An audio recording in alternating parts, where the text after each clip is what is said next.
하나님 말씀 봅시다. 신약 성경 누가복음 16장입니다. 19절에서 31절까지 한 절씩 교독합니다. 한 부자가 있어 자색 옷과 고운 베옷을 입고 날마다 호화롭게 즐기더라.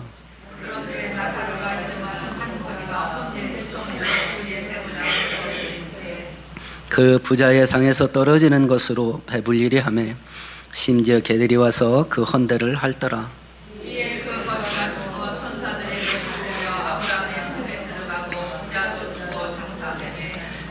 그가 음부에서 고통 중에 눈을 들어 멀리 아브라함과 그의 품에 있는 나사로를 보고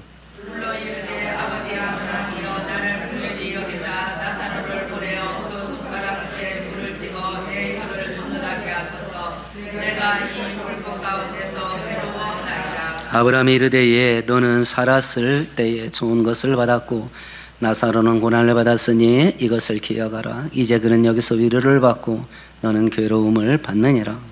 뿐 아니라 너희와 우리 사이에 큰 물렁덩이가 놓여 있어 여기서 너희에게 건너가고자 하되 갈 수 없고 거기서 우리에게 건너올 수도 없게 하려니라. 이르되 그러면 아버지여 구하오니 나사로를 내 아버지의 집에 보내소서.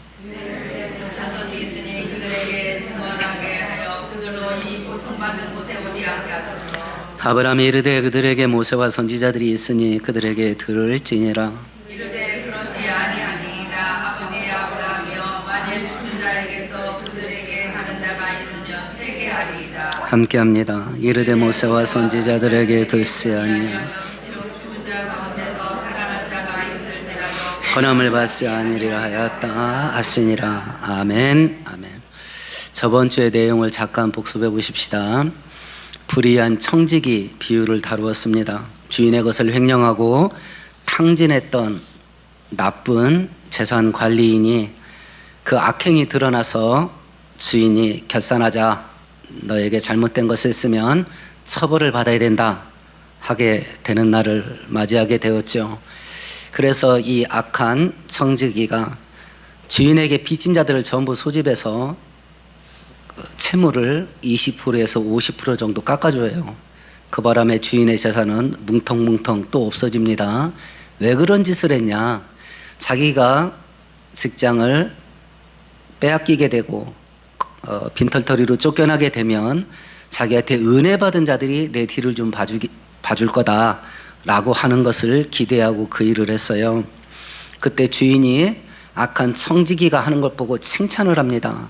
악한 짓을 했다는 걸 칭찬한 게 아니라 그렇게 해서라도 자기 미래, 자기 앞날을 준비하고 대비하는데 기가 막히게 머리 쓴 거에 대해서 칭찬을 했어요. 그러면서 자기의 자식들, 빛의 자녀들이 세상 자녀들보다 어리석은 것을 책망을 했습니다.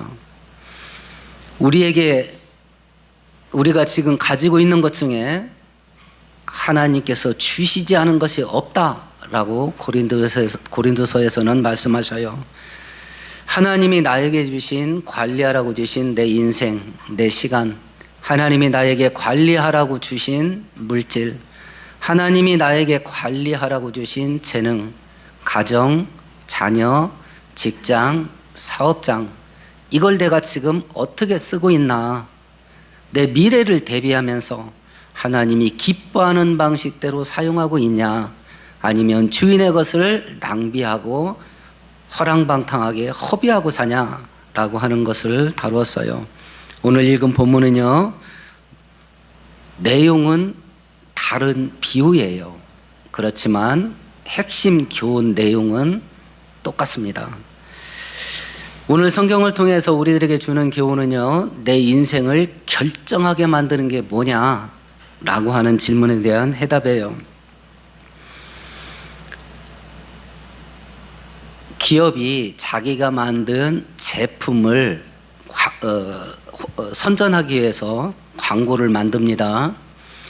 그 광고를 만들 때에 지금은 AI를 많이 쓰겠지만요, 전통적으로 그 제품과 전혀 상관없는 두 종류의 전문가가 달라붙어요. 광고를 짤 때. 첫 번째는 언어학자예요. 우리식으로 말하면 국어학자야. 국어 전문가. 두 번째는 심리학자예요. 단어를 어떤 걸 써야 사람들이 혹해가지고 이 문을 살 거냐, 이걸 언어학자가 뽑아내는 거예요. 심리학자가 어떻게 이 스토리를 만들어야 사람 심리를 콕콕 찔러가지고 이 물건을 살게 만들 거냐, 사게 만들 거냐. 언어학자와 심리학자가 광고 만들 때 반드시 들어가요.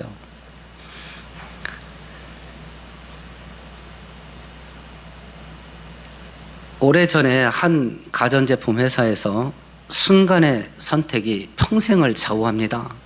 이 문구를 만들어 가지고요, 매출이 엄청나게 높아진 적이 있었어요. 이게 말 한마디의 위력이에요. 순간의 선택이 평생을 좌우한다. 오늘 성경은 순간의 선택이 영혼을 좌우한다.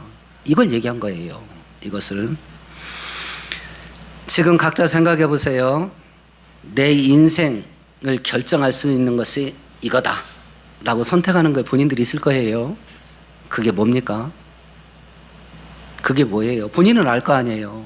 나와 내 가정, 내 자식들의 인생을 결정하는 것이 이거다 라고 지금 뭔가를 선택하고 있을 거 아니에요. 그게 뭐예요? 그것이 우리는 살면서 하루에도 수십 번씩 뭔가를 선택합니다. 점심을 뭐 먹을까? 저녁을 뭐 먹을까? 부목사로 있을 때 사업하는 집사님이 식사를 초대를 해서 11시 반쯤 도착을 했어요. 나 진짜 세상 근심 걱정 그런 거 하고 사는 사람 처음 봤네. 11시 30분부터 오늘 점심 뭐 먹지 이러고 앉았더라고. 11시 30분부터. 근데 직장 생활하는 사람들은 그러더만요. 그러고 살더라고. 야, 그게 건심거리예요. 저는 문밭에 나가서요, 제일 가까운 집 가요. 근데 그걸 11시 30분부터 걱정하더라고. 오늘 점심을 뭐 먹지? 그거부터 해서 어느 대학 가냐, 어떤 기술 익히냐, 어떤 자격증 타냐, 누구하고 결혼하냐, 어디서 사냐, 투자는 어떻게 할 거냐, 맨날 선택하고 결정을 해야 돼. 매일. 가장 큰 덩어리로 하면 대학, 결혼, 취업, 직장이나 사업장, 뭐 이게 가장 큰 덩어리겠지요. 어떤 거 선택하면 인생이 망가질 겁니다. 어떤 거 선택하면 괜찮은 인생 살 수도 있을 겁니다. 그러면 성경이 말하는 내 인생을 결정하는 게 뭘까? 성경이 말하는 거, 오늘 성경을 살펴보면서 하나님께서 말씀하신 내 영원한 운명을 결정하는 바른 선택, 그걸 할 수 있는 은혜가 우리에게 있길 축원드리겠습니다. 이걸 설명하면서 두 명의 전혀 다른 극단적인 인생을 사는 주인공을 소개를 해요. 한 명은 재벌이고 한 명은 거지입니다. 노숙자예요. 한 부자가, 재벌이 살아있을 때 어떻게 사는가 볼까요? 19절 같이 읽습니다. 한 부자가 있어 자색옷과 자색옷, 고대 시대에는 왕족이나 귀족만 입었던 옷이에요. 자색, 물 들이는데 원료가 뭐냐면 물고기 피랍니다. 나 이해가 안 되더라고. 아니 물고기 피를 어디서 빼길래 옷감을 들여가지고 옷을 만들어 입어. 하여튼 그렇대요. 고운 배옷은 이집트산입니다. 성경에 말하는 성전 만들 때 세마포 그 옷감이에요. 특별한 값어치가 없습니다. 옷감 딱 올려놓고 그 옷감만큼 금 올려놔야 돼. 그런 옷이에요. 날마다 큰 잔치를 벌이고 호화롭게 즐겨요. 어쩌다 생일, 어쩌다가 명절, 이렇게 잔치를 벌이는 게 아니라 날마다.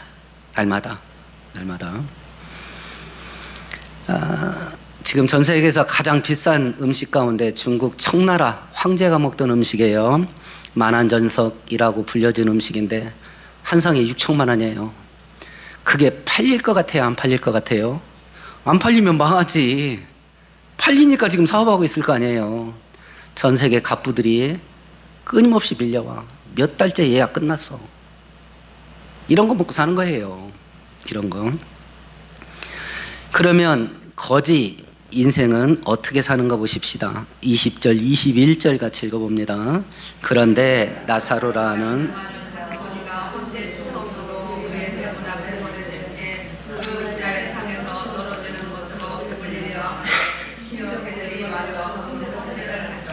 이 거지가 얼마나 비참하게 사는지 보세요. 몸이 허른 데가 막 투성이야. 아마 악성 피부병이나 악성 종기 때문에 고름이 줄줄 흐르는 것 같아요. 그걸 개들이 와서 핥아먹어. 그런데 부자의 대문에 버려졌대. 지발로 걸어간 거예요? 누군가가 갖다 버린 거예요? 지발로 간 게 아니야. 누군가가 갖다 버렸대. 그러면 이 사람의 건강 상태가 어떤 상태인 것 같아요? 자기 발로 걸을 수 있는 사람이 없는 사람이에요. 없는 사람이에요. 안진뱅이이거나 안진뱅이였으면 팔은 멀쩡할 텐데 개를 쫓지 못하는 거 보니까 전신마비인 것 같아. 개가 자기 허른 데를 하는데도 못 쫓아. 아마 전신마비인 것 같아요. 아니면 적어도 80% 이상은 마비됐든지 이런 상태에 살아요. 그럼 사람들이 이 사람을 왜 부잣집 대문 앞에다 버렸냐? 그 부잣집 상에서 떨어지는 음식이라도 얻어먹고 살아라 라고 해서 거기다 갖다 버린 거예요. 부잣집 상에서 떨어지는 음식. 자, 이제 상 차려서 먹는데 대문 앞에 나사로가 있는 거예요. 측은심이 있어서 이렇게 조금 음식을 덜어가고 갖다 주는 음식, 이게 아니에요. 상에서 떨어지는 음식은요, 일단 입에서 발라 먹고 버린 음식이야. 주인이 먼저 발라 먹은 거야. 버린 음식이야. 그걸 주로 우리는 누가 먹어요? 개가 먹죠. 개가 와서 허른대를 핥은 이유가 있는 것 같아. 집 앞에서 먹었잖아. 자기 밥 뺏어 먹었잖아. 이러고 사는 거예요. 이러고 살아있을 때 사는 모습이 극과 극이야. 부자하고 나사로의 인생이요. 이 사람들이 죽었을 때 모습이 어떤가 보십시다. 22절만 다시 한번 읽어보십시다. 이에 그 거지가 죽어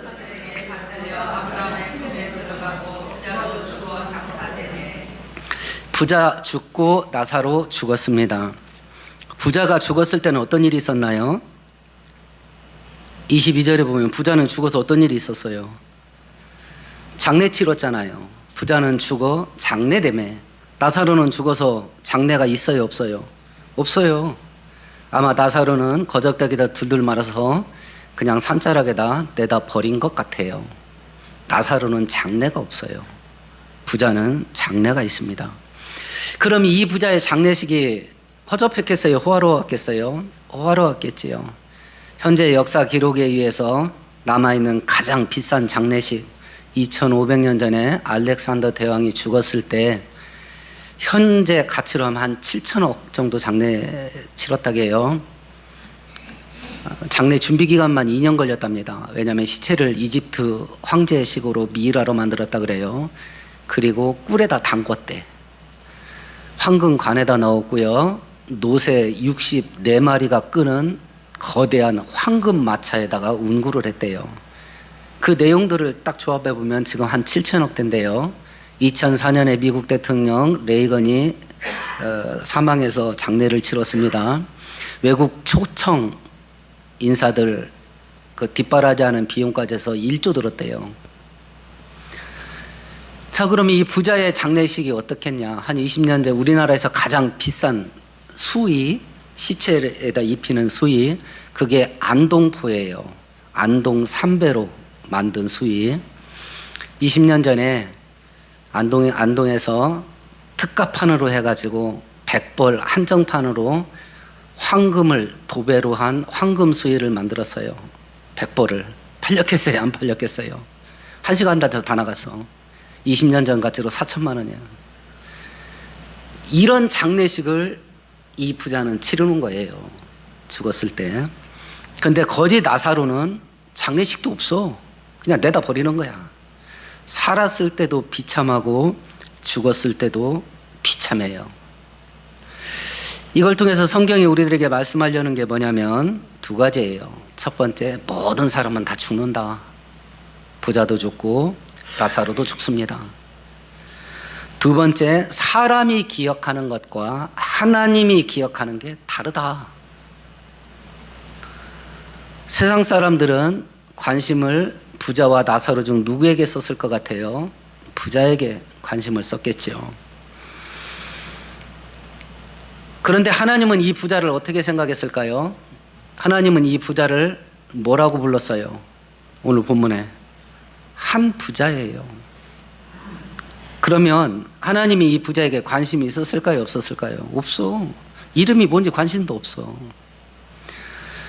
나사로는요, 살았을 때 비참하게 살다가 죽은 다음에 하나님이 천국으로 영접한 게 아니에요. 이 거지를 하나님이 어떻게 말씀하셔요? 나사로라 말했어요.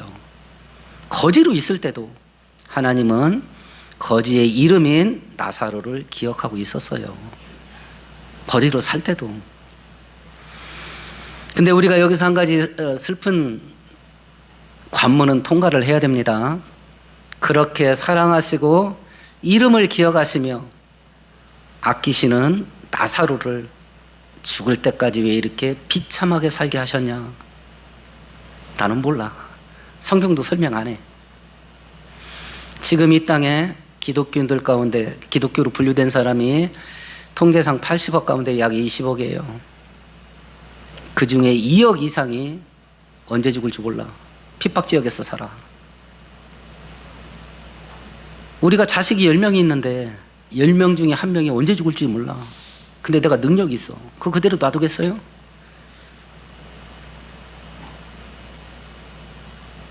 힘 있는 집안 아비들이 자기 자식, 지금 청년들이 갈 데 없어서 얼마나 비참하게 살아. 근데 온갖 모략을 해가지고 지 자식은 챙기잖아요.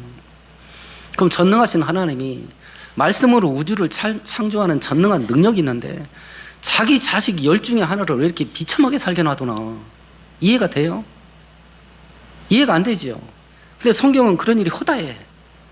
근데 설명을 안 해. 왜 그렇게 하시는지. 단순히 딱 하나는 말씀하셔. 성도들 가운데 오늘 본문에 나오는 이 부자같이 사는 성도 있겠어요? 없겠어요? 많아요. 똑같은 자식인데 어떤 자식은 이 부자처럼 살게 하고 어떤 자식은 나사로처럼 살게 하나. 이유가 뭐냐? 성경은 설명하지 않아요. 그럼 이 현실을 내가 어떻게 받아들여야 되냐? 내가 이렇게 살 가능성이 있다는 걸 늘 염두에 두셔야 돼. 그런 일을 내가 만나면 내가 어떻게 반응해야 될 건가? 나만의 해답을 갖고 있어야 되고. 성경은 뭐라고 말하냐면 이해가 되든지 안 되든지 의인은 오직 믿음으로 산다. 그거 한 말밖에 안 해. 내가 이 나사로 같이 비참한 상황 속에 떨어져 있을 때 내 아버지 되신 하나님이 나를 이렇게 살게 할 때는 무슨 선한 뜻이 있겠지. 그걸 믿고 받아들이는 거예요. 이 싸움에서 일단 이겨야 돼. 이 고비를 넘지 않으면 이스라엘 백성들이 광야에서 했던 것 같이 죽을 때까지 원망할 수밖에 없어. 죽을 때까지 불평을 해야 되고 아마 지금까지 이렇게 살았을 겁니다. 그런데 하나님이 내 아버지이신데 내가 이렇게 살게 할 때는 무슨 선한 뜻이 있겠지. 이걸 통과하지 않으면 앞으로 내가 어떻게 살 거냐? 똑같아. 바뀔 게 없어. 똑같이 그렇게 살아야 돼.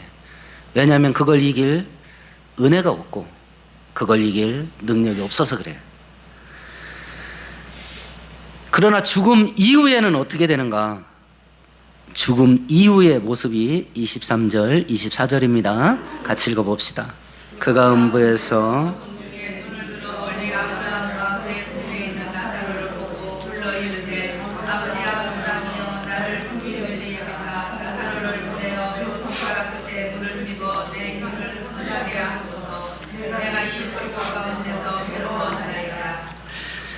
나사로는요 아브라함의 품에 안겼다.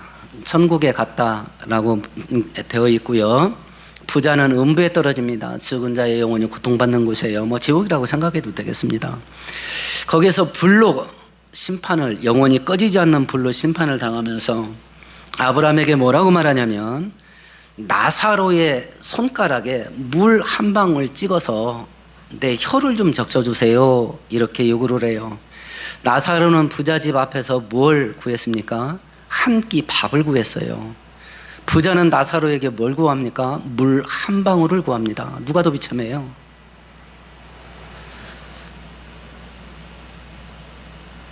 그런데 아브라함이 거기하고 여기는 왕래할 수 없다라고 하며 거절을 해요. 죽음 이후에는요, 기회가 없어요.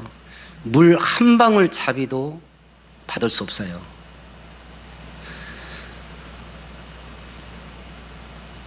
고린도서 6장에서 이야기를 합니다. 보라 지금은 은혜의 때예요. 은혜 받을 때예요. 보라 지금은 구원의 날이라.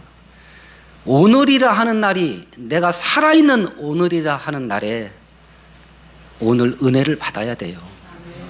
내가 살아있는 오늘이라는 날에 구원 받아야 됩니다. 기회가 없어. 지금밖에 없어. 지금 지나고 나면 물 한 방울의 자비도 없어요. 그러면 영원한 인생이 지금 갈라졌어요. 영원히 갈라졌어. 천국과 지옥으로 영원히 갈라졌어. 그러면 이걸 갈라지게 만든 결정적인 이유가 뭐냐? 결정적인 이유.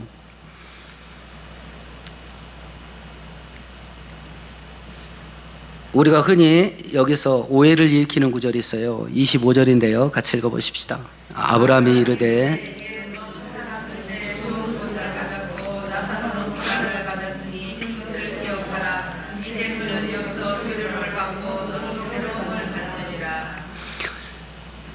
아브라함이 거부를 하면서, 야, 나사로는 살았을 때 비참하게 죽을 때까지 고생하면서 살지 않았냐?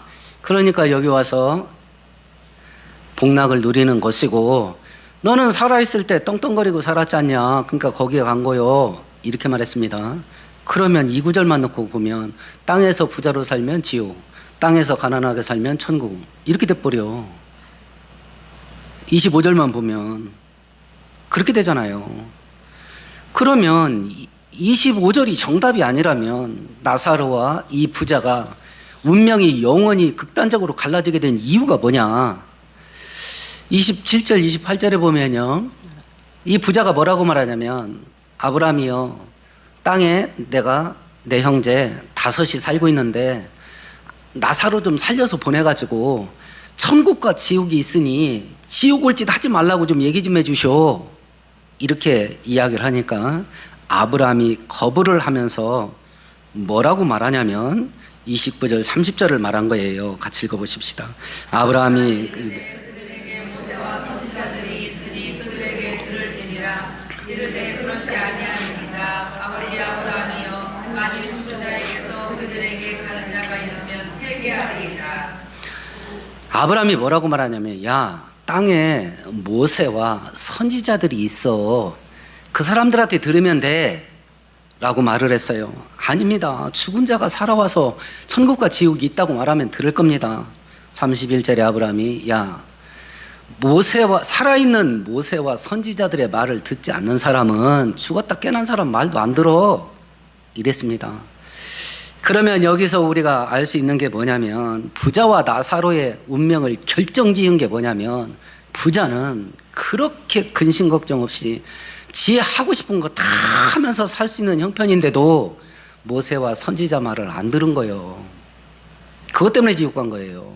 나사로는요, 전신마비에다가 몸은 악성 피부병으로 고름이 질질 흐르고, 다른 사람이 먹다 버린 음식 찌꺼기를 죽을 때까지 먹고 살았는데도 그 와중에 모세와 선지자의 말을 듣고 순종하면서 사는 거예요.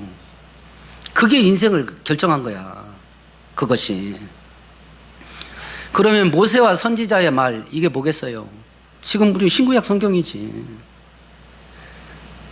신구약 성경을 읽으면서 성경을 안 믿는 자는 뭐 이렇게 죽었다 깨어난 사람들은 간증이 있죠. 그냥 참고만 해. 그리고 내가 소설 하나 들었다, 이렇게 생각하고 사는 게 안전해. 안전해.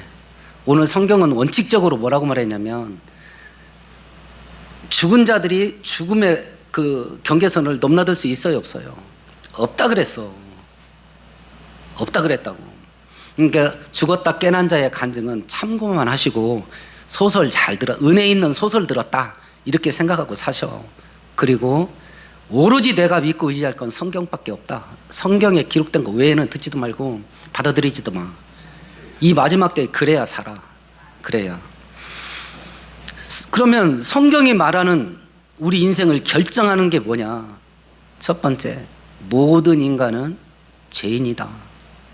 로마서 3장에서 모든 인간이 죄를 범하였음에 하나님의 영광에 이르지 못하더라. 선고했어. 죄인이라고. 죄인이면 죄의 형벌을 받아야지. 두 번째, 죄의 형벌은 뭐냐? 네가 이 선악과 따먹으면 정년 죽으리라. 정년 죽으리라. 히브리서에서 말합니다. 한 번 죽는 것은 정해진 것이다. 형벌을 받아야 돼. 형벌을. 세 번째는, 그런데 하나님께서 형벌받아 영원히 멸망할 수밖에 없는 사람들을 바라보고 사랑하셨어요. 살리고 싶어. 그게 요한복음 3장 16절이에요. 하나님의 세상을 이처럼 사랑하사 독생자를 주셨으니 이는 저를 믿는 자마다 멸망치 않고 영생을 얻게 하려 하심이라. 살 길을 만들어 놨어. 그 살 길이 뭐냐? 예수 믿는 거야. 그럼 살아. 이게 우리의 운명을 영원히 결정하는 선택이야. 이게 내가 지금 부자로 살든지 비참하게 가난 속에 허덕이면서 살든지 형편이 좋든지 형편이 나쁘든지 하나님을 선택하고 예수 믿는 것을 선택하는 것, 그것이 내 인생을 영원히 결정한다. 그걸 지금 말씀을 한 거예요. 그것을. 근데 실상은 어떠냐? 우리가 저번 주에 오후 예배 때 민수기 26장을 살펴봤어요. 이스라엘 백성들이 하나님을 원망하고 불평할 때 하나님께서 독사를 보내셔서 사람들이 물려 중독돼서 죽는 징계를 내렸지요. 사람들이 이제 살려달라고 아우성입니다. 하나님께서 놋으로 독사의 모양을 만들어 가지고 장대에 매달아서 높이 매달아라. 독사에 물린 자마다 그것을 바라보면 산다 했습니다. 그냥 딱 쳐다보면 살아. 요한복음 3장에 예수를 뭐라고 말하냐면 모세가 광야에서 놋뱀을 장대에 매담과 같이 인자도 장대에 매달려야 하리라. 예수님이 매달린 장대가 뭐예요? 십자가야. 십자가를 바라보면 살아. 그런데 광야에서 놋뱀에 물린 자들 중에 죽은 사람이 있어요, 없어요? 죽은 자가 많았더라 그래. 죽어가면서도 놋뱀만 쳐다만 보면 산다 하는데도 안 쳐다보고 죽어. 십자가에 달린 예수를 쳐다만 보면 산다 해도 안 쳐다보고 죽어. 하나님이 도저히 용서할 수 없는 죄가 있어. 그게 뭐냐면 불신죄야. 예수를 바라만 봐도 산다잖아. 근데 그것도 안 하고 기어이 죽어서 와. 이건 용서받을 수가 없어. 이건 불신죄가 가장 무서워. 이건 용서받을 수가 없어. 이것은. 그걸 지금 성경이 우리들에게 이야기한 거예요. 우리의 인생을 영원히 결정하는 게 뭐냐? 결정하는 게 뭐냐? 예수를 믿고 구원의 은혜를 받는 거다. 그걸 선택하는 거다. 라고 말을 한 거예요. 그러면 성경의 현실이라고 하나님의 말씀이 이런 건데 세상 사람들은 어떻게 살까요? 세상 사람들은 19절 같이 읽어볼까요? 한 부자가 있어.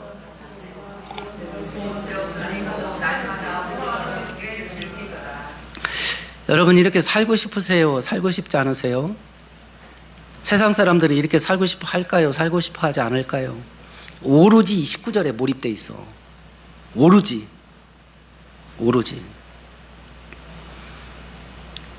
돈 벌어 부자 되고 성공하고요. 흥청망청 재미와 즐거움 속에 사는 거. 모든 세상 사람들의 꿈이야. 소망이고. 근데 문제는요, 요즘 젊은 사람들이 여기에 완전히 포로가 됐어.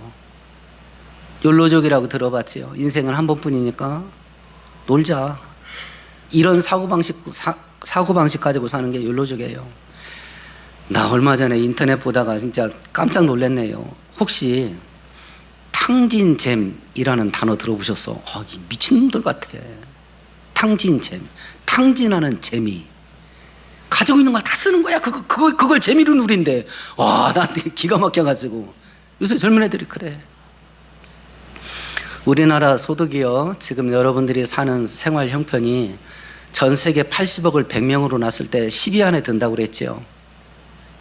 집 한 채가 있고, 그게 월세냐 전세냐 자가냐 필요 없어.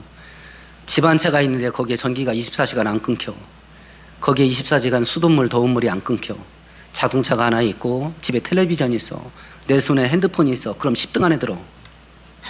지금 다 그렇게는 살잖아요. 내 위에 나보다 잘 사는 사람이 10명밖에 없어.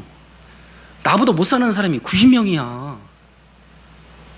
막 감사돼가지고 미칠 것 같아요? 이런 마음이 있어 없어? 아무것도 없잖아. 아무것도 없잖아. 어제도 찰복자 방송 하나 보는데요.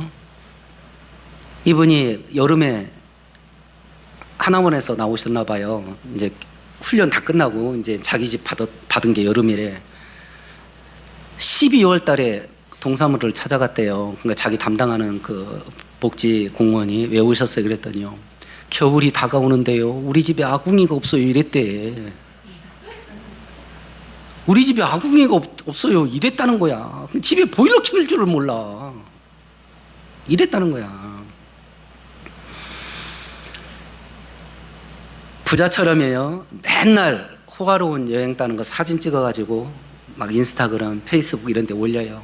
명품 사가지고 사진 찍어서 올려요. 소확행, 작지만 확실한 행복. 이러면서 막 초월하고 사진 막 올려. 그게 작은 행복이 아니요. 그 무모한 짓을 한 건지도 몰라. 그걸 지 돈으로 다닐 수 있는 사람이요. 전 세계 10명밖에 없어. 그럼 나머지 90명은 어떻게 다녀? 카드 긁어서 다닌 거야. 그게 얼마나 무리한 짓을 했는지 그것도 모른다니까, 젊은 애들이. 그걸 몰라. 근데 문제는요, 기업들이야 지들 물건 팔아먹으려고 하니까 그런 광고 만든다고 해. 나라는요, 국가는 국가 정치 지도자들은 어떻게 해야 돼? 나라 빚이 이렇게 급작스럽게 늘어나고 국가 경제가 휘청할 정도로 빚을 많이 진다는데, 그러면 여러분 자식들이 그렇게 빚 많이 지면 뭐라고 가르칠 거야? 허리띠 쫄라매고 살아라게 해야 될 거 아니오. 그럼 국가 지도자가 돼가지고 백성들한테 뭐라고 말해야 돼? 빚이 이 정도로 폭증하다가는 나라가 위험해지니 어렵겠지만 당분간은 허리띠 쫄라맵시다. 이래야 될 거 아니야. 국가 지도자들도 그래. 경제가 어려우니까 돈 좀 쓰래. 다 미쳤어. 전부 다 식구들처럼 살으래. 지금 이 시대가 흘러가는 흐름을 잘 분별하셔요. 성경은 이렇다고 말하는데 현실이 어떻게 돌아가는가? 미치게 만드는 거야. 제정신이 없어. 근데 그걸 가속화시키는 게 여러분이 갖고 있는 스마트폰이야. 그걸 가속화시키는 게. 맨날 그걸 보고 들으면 그렇게 해야 되는 줄 알아. 그렇게 하면서 살아야 되는 줄 안다니까. 근데 이런 시대 속에 살아가는 우리들한테 야야, 천국과 지옥이 진짜 있어. 그걸 말한 거예요. 그러면 이 19절처럼 살아가는 것에 우리의 영혼이 올가미에 딱 걸렸는데, 천국과 지옥이 있으니 제발 천국과 지옥을 대비하면서 좀 살아라. 지금 오늘 성경의 주제가 그거예요. 천국과 지옥이 있으니 천국과 지옥을 대비하면서 좀 살아라 라는 게 오늘 말씀인데, 느낌이 어떠셔? 느낌이 어떠셔? 믿는 자에게는 능치 못할 일이 없으니 내가 믿는 대로 될지어다. 이런 말 들으면 막 훅 날아오르지. 근데 천국과 지옥을 대비하라. 그러면 이거 외상이잖아. 현찰이 아니잖아, 현찰이. 그러니까 맹숭맹숭해. 그러다가 죽는다니까. 그러다가 죽는 거예요, 진짜. 놀다가 죽어. 놀다가. 그래서 제가 아이들이 어렸을 때부터 노는 자리에서 여자 만나서 결혼하지 마라. 그걸 늘 얘기를 했어요. 노는 자리에서 배우자를 만나면 평생 놀아. 이 배운 게 쌈질이라고. 놀다가 만나면 평생 놀아, 둘이. 그리고 놀다 죽는다니까. 꼭 교회에서 만나라. 꼭 교회에서 만나라. 우리 애들이 오후 예배는 청년 예배 있는 곳으로 좀 가게 해주세요 라고 할 때 저를 설득한 근거가, 여기는 청년이 없잖아요. 그래서 그래, 큰 교회 청년회로 가라. 그 배우자 하나씩 데려와라 그랬더니 이제 순종이는 성공했고 이제 예중이 남았는데요. 이렇게 살아요. 이게 천국과 지옥이 진짜 있다고 하나님은 목임해서 말해. 살려주려고 하나님 대신 예수님이 사람으로 오셔서 십자가에서 죽기까지 했어. 근데 정작 이 땅에 사는 성도들은 거기에 무감각해. 거기에 무감각해. 마음이 쏠리지가 않아. 입맛이 돌아야 음식을 먹지. 돈, 막 입맛이 얼마나 도는지. 성공과 출세, 재미와 즐거움, 막 꼴깍꼴깍 넘어가. 근데 천국, 입맛이 안 돌아. 이게 우리의 현실이에요. 지금 정죄하기 위함이 아니에요. 당신들 지금 잘못하고 있다, 이걸 얘기하는 게 아닙니다. 우리의 현실은 알고나 있어야 되지 않겠냐는 걸 얘기하는 거예요. 우리의 현실을 알고나 교회 다녀야 되고, 우리의 현실을 알고 신앙생활을 해야 되지 않겠나. 지금은 그쪽으로, 천국으로 입맛이 돌지 않겠지만 내가 지금 문제가 있다는 건 알고 있어야 나의 관심과 나의 열정을 천국으로 방향을 돌릴 수 있지 않겠나 라고 하는 거예요. 하나님 축복은 이 땅에 속한 것이 아니라 하늘에 속한 거예요. 하나님의 축복은 물질적인 것이 아니라 영적인 거예요. 하나님의 축복은 이 땅에서 완성되는 게 아니라 천국에서 완성돼요. 그걸 열망을 해야 돼. 심지어는 가고 싶어 환장할 정도 돼야 돼. 그래야 돈의 포로가 안 돼. 돈 없이 살으라는 말이 아닙니다. 부자처럼 사세요. 돈의 포로가 안 돼야 그 돈을 하나님이 기뻐하는 대로 쓰면서 살 수가 있어. 돈의 포로가 안 돼야. 돈의 포로가 안 되는 가장 강력한 무기가 뭐냐? 천국 신앙이에요. 천국 신앙. 오늘 말씀 생각하시면서 함께 동성으로 기도하십시다.